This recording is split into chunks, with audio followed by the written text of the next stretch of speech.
welcome to the latest episode, the first episode in a long time of the Elaborate Podcast. Joining me as ever in studio is Maria. How are you? I'm very well, thank you. That's great to hear. Well, you might be familiar with this podcast. We have listeners all over the world, and we usually just improvise and talk about cultural things happening in and outside Madrid. If that sounds familiar, you probably heard that in the intro. But in this revamped podcast, we'll have a couple of diversions here and there with interviews and things like that. But the main focus of our podcast now will be literary reportage, which is to say, reporting in a literary way. And this week's episode, which is kind of relaunching our show, focuses on very specific themes, doesn't it, Maria? It does. And what would those themes be? Well, it focuses mainly on migration and the sense of place and moving to a place and missing a place and just the whole thing that goes with arrivals, departures, and everything in between. Like, you've read a book about migrations published by Penguin, which is essentially an anthology of migrant stories. Is that correct?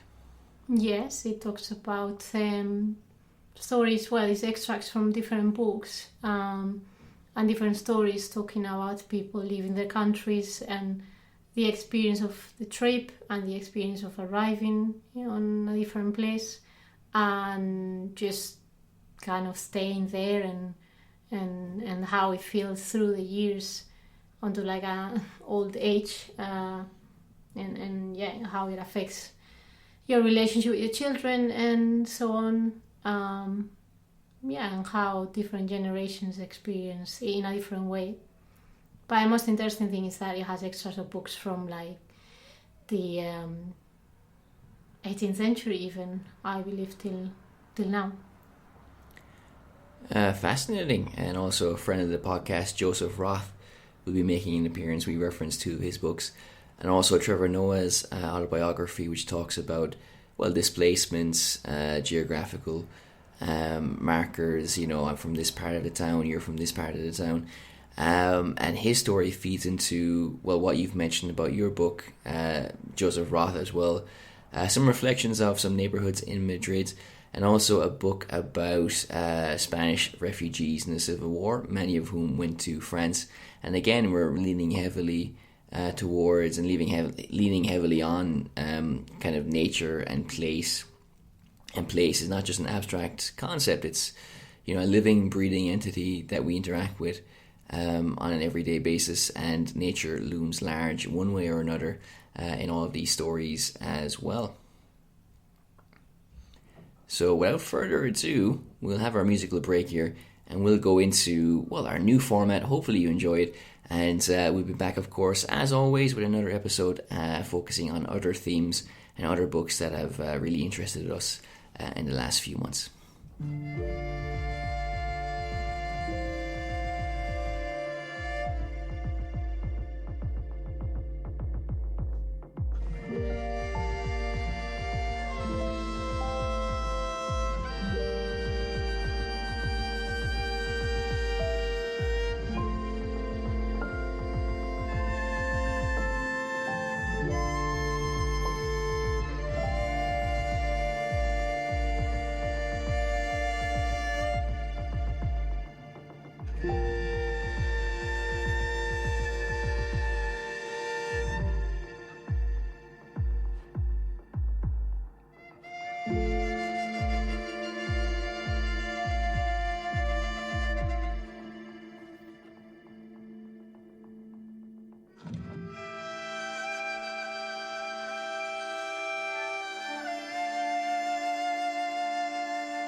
When the second wave took hold, they didn't put the city on lockdown. Staring into the existential abyss of another paralysis, we blinked. It wasn't the barrio we went for, it was the health centres. And when the news came, there were sighs, resignation, and Google searches. What is a health centre, anyway? And on what side of the line do we fall? Restricted or unrestricted? After all, a neighbourhood can change within generations. Didn't Leonardo DiCaprio quote Nathaniel Hawthorne in The Departed by saying that families in America are always rising and falling? We might know Hawthorne as well as he does, but we know that his character, Billy Costigan, knows what it means and what it takes to be upwardly mobile, how rich and poor blocks can coexist and, more often than not, trade places. Despite all this flux, a barrio is a place with an edge, an angle, and something that says unequivocally, this is what I am.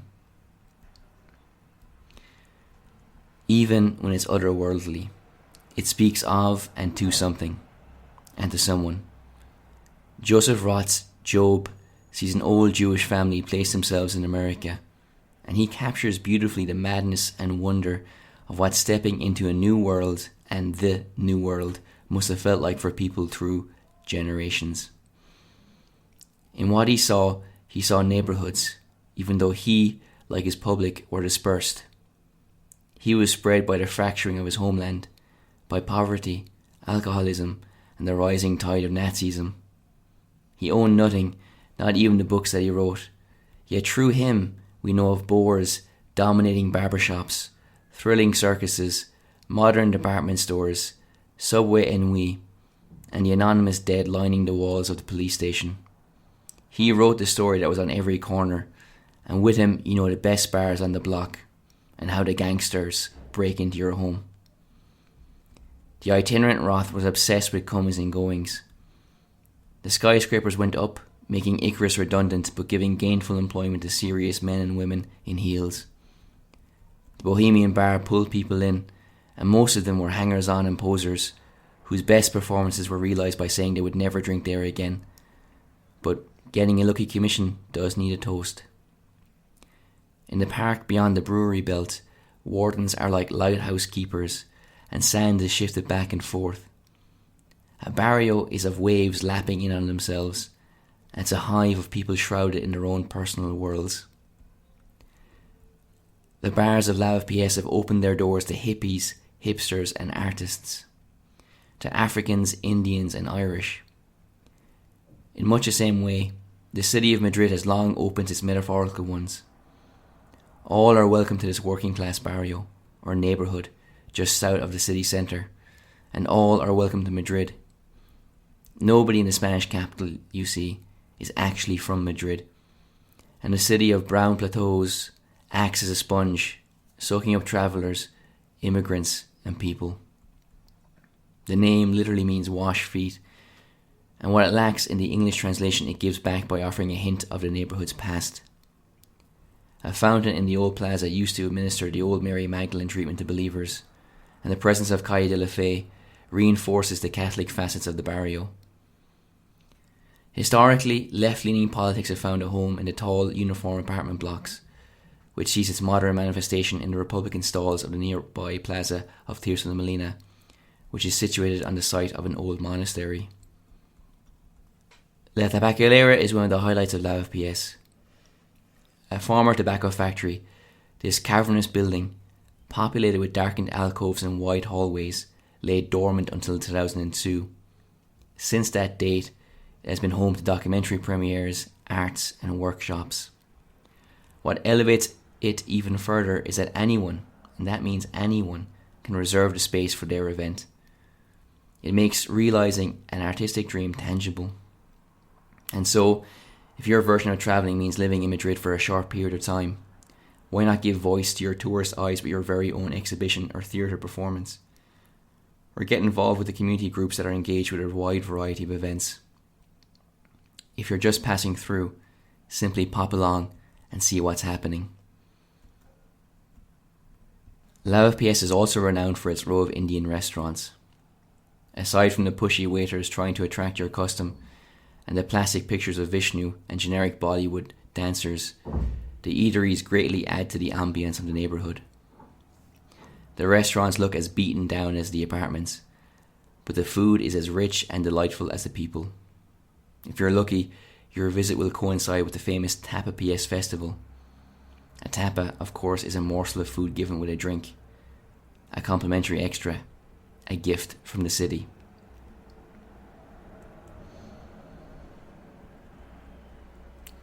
Trevor Noah knows about it.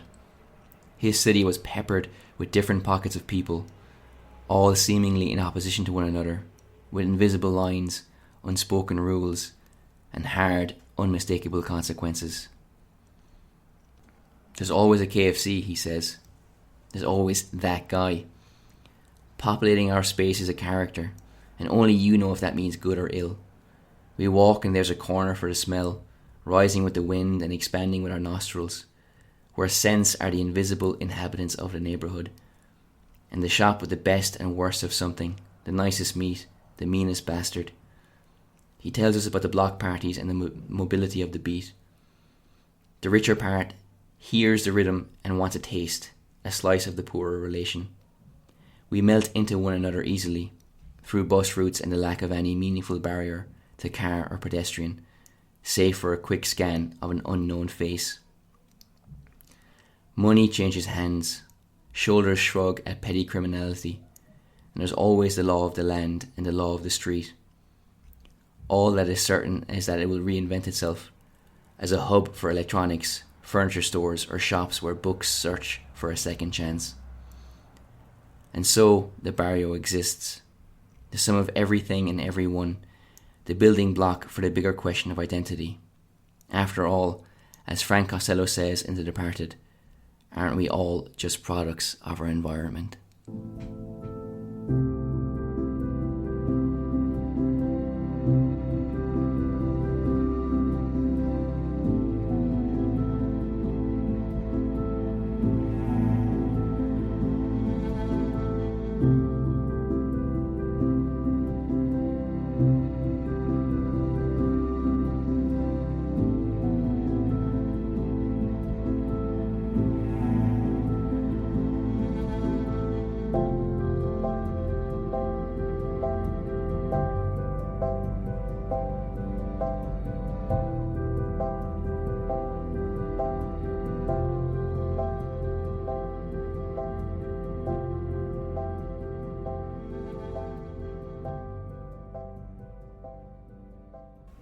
He's sitting in the narrowness of the boat, only the horizon ahead.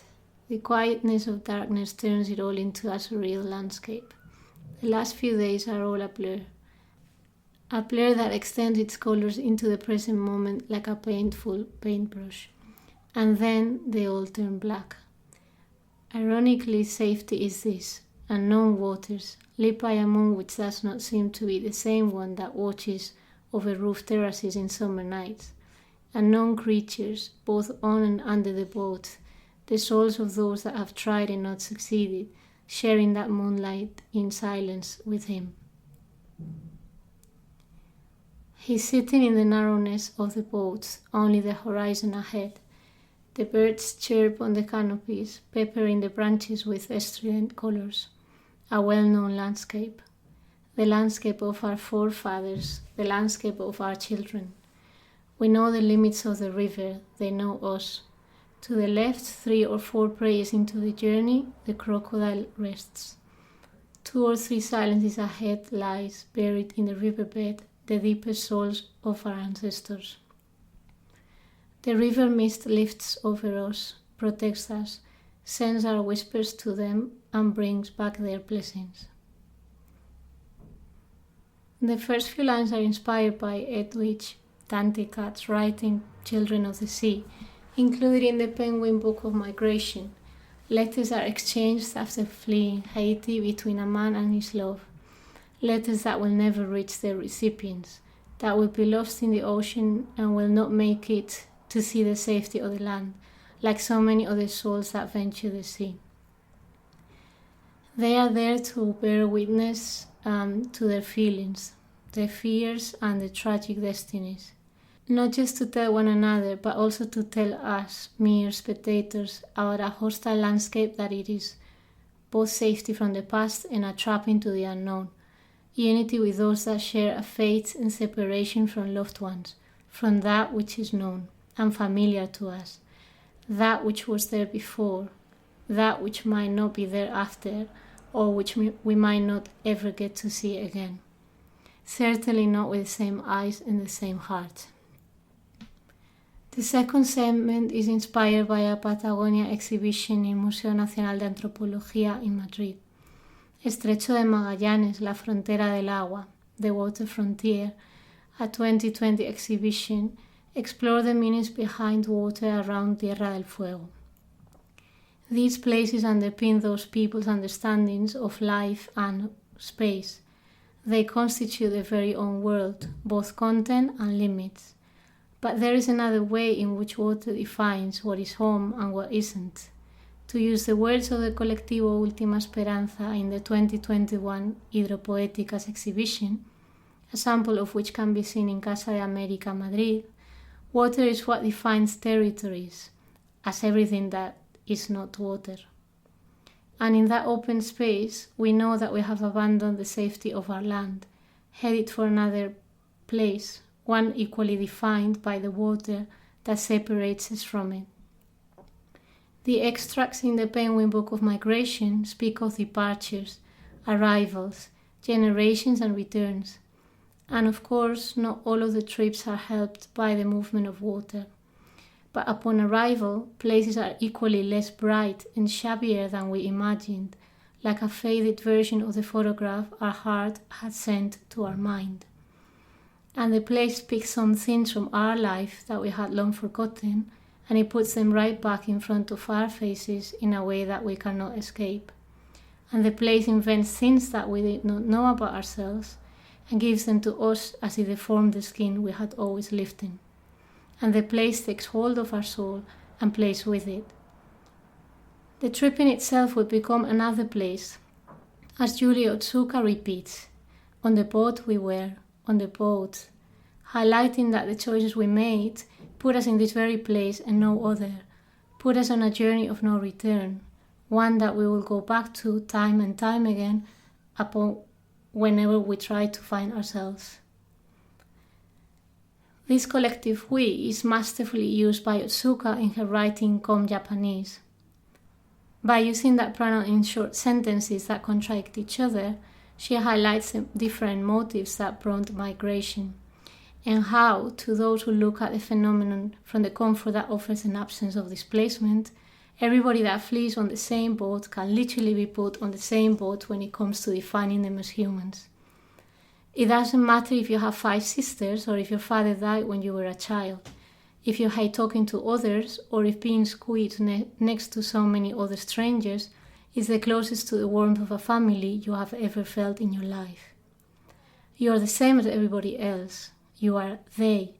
And when you look out of the window and it rains again, the place will grab you by the shoulders again and tell you to do your best to be we, but not the we from the boat, the we that blends in and does not look back. Your children might not need that push. They will feel like we, and they will also think of you as they. And when you're old, you will wonder whether you are from here or there or nowhere in between, if indeed you ever had a place to go back to, never mind to call home. You will want to tell everybody about who you are, and you will forget about lessons and tell your life story and how you barely knew your father, like the now Mengistu in An Honest Exit. And something that had never meant much to you or that you had escaped from will suddenly give meaning and place to you. And at the same time, you will end up hanging that other you up at the back of the wardrobe because you know you cannot afford wearing your summer clothes all year around, let alone in winter. Departures, arrivals, generations. We will make that journey and we will take with us the children we won't have and the children we will, and they will tell the children in turn or never speak about us again and look us into a photograph that someone will wonder about one day. We will be we and they and many yous that will learn to live with each other because that is just the way of the world, and the journey is as long as life and beyond.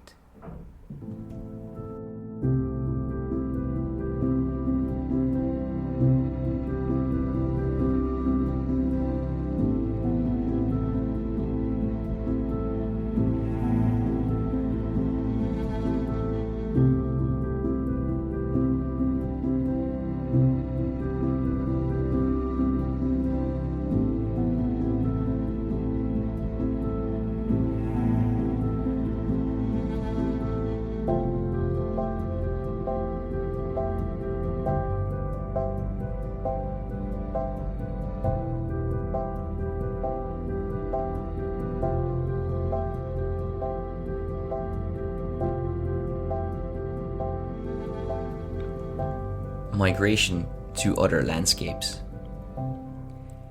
The Treasure of the Spanish Civil War by Sergey is a short book, but each story is rooted in the soil of Spain and France. In one of these stories, the legacy of the Spanish Civil War and of refugees and their lives as refugees is buried literally deep underground. We think we know where and what it is, but it remains elusive, and the earth, like time itself, shifts and distorts, and we are left with a feeling that seems real enough, and often that is good enough. Other times we see signs of things that have passed, from people who relive the war in their minds, or the signs of hiding men as they emerge and resubmerge, who pass like animals. Only the keenest or most fearful of eyes notice the quivering branch and the disrupted grass. Migration in this book is two things, and perhaps even more than that. Human migration, when compared to that of animals, seems like the strangest of things. Where birds fly here and there for food and warmth, humans flee for their lives, which is a natural impulse. But in this book, these tales of migration are interrupted. In one particular story, Cherry Thief, the dead are living things again, where a survivor of the Civil War names his cherry trees after fallen comrades. But his trees, they are stuck under an impassive sky, the realm inhabited by the aforementioned birds, a creature described by the American writer Jonathan Franzen as beguiling because of their inherent aloofness. They live above us, they do not concern themselves with us, and they dart in and out of our world. Thus the sky bears down on all the characters, especially upon those migrants who have been stopped and housed in brutal refugee camps. Here, nature is insulted by inhumanity, and in one story, our main character is forced to make a decision between hurting his friend or killing his dog. Thus there is a rupture, and the antagonists of the story try to harden our hearts to the natural world, so that they can later demolish our natural feelings of kinship with others. From these poisonous seeds spring torture, murder, and pain. In this world, you play dead to stay alive, or as we see in the Scarab's Revenge, you can weaponize nature to kill your enemies and to avenge all wrongs.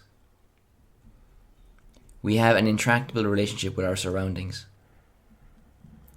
And not for nothing do we see in a story titled The Movies, people enjoying an outdoor cinema, sitting amongst the bushes, watching Tarzan and Jane swing through the jungle, the cradle of what was and what forever shall be, and the backdrop to a catalogue of human atrocities, is nature. Fortunately, beauty runs through this book like a river, and many of our protagonists are in tune with the natural world and charmed by its infinite purity and its inaccessible mystery. In the washing and clothesline, humans and Republicans overlay the earth with clothes and secret signals, nourishing it with sound and the sound of underground communication. While in La Sega, an old blind woman moves around the house following the warm rays of the sun. Her door to the outside world is open, and she shadows the movement of our biggest star. And she speaks in rough, unknown tongues. Such is its enigmatic, animalistic quality. Her grandson tries to eat dog meat so he can absorb it into his being, so that he could, in the words of the story, mumble words only ghosts and angels understand. Through the secret language, the boy learned of quivering logics of dust and about butterflies lashed by the salty spittle of horses. So it's not solely about place, but also time. The old lady wears 2 broken watches, but she instinctively knows when it is time. Time for what? We do not know. And though she wonders why the boy wants to hear the old songs, she sings them anyway. And the village locals fear her because she knows the old ways. The past is a common thread that connects us all, but we resent those that pull at it. Is there a point in nature? It exists, and symbiotically at that. And that in itself imbues it all with a deeper, indefinable meaning. We see this in the 10th story, Chess and Beauty. Two chess masters are imprisoned, and they impress the whole prison with their nocturnal games of chess, which are played out through tapping on pipes. Rapt, the other inmates dare not make a sound for fear of breaking the magic. Eventually, the two men grow bored of winning and purposefully lose, much to the derision of all those around them. What the mockers and scorners do not know is that the masters are making pretty patterns, retelling great novels, or creating wonderful abstractions with their pieces. Their goal is beauty. Nothing more, nothing less. This is a book about war, repression, brutality, concentration camps, and death.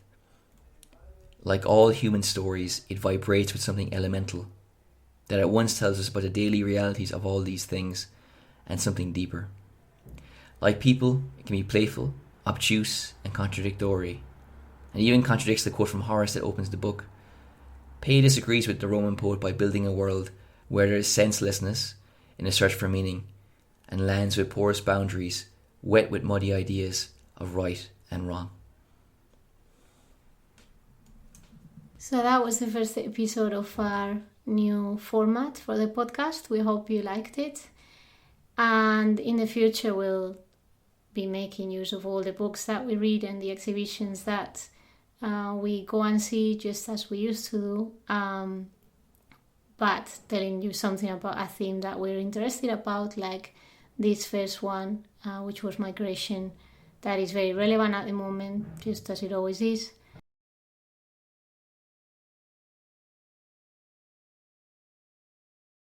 So tune in for our next episode. It will be either focused on animal transformation or flying, but we're not going to tell you which one it is yet. So you'll have to find out. So this is Mary saying bye. Indy saying good luck.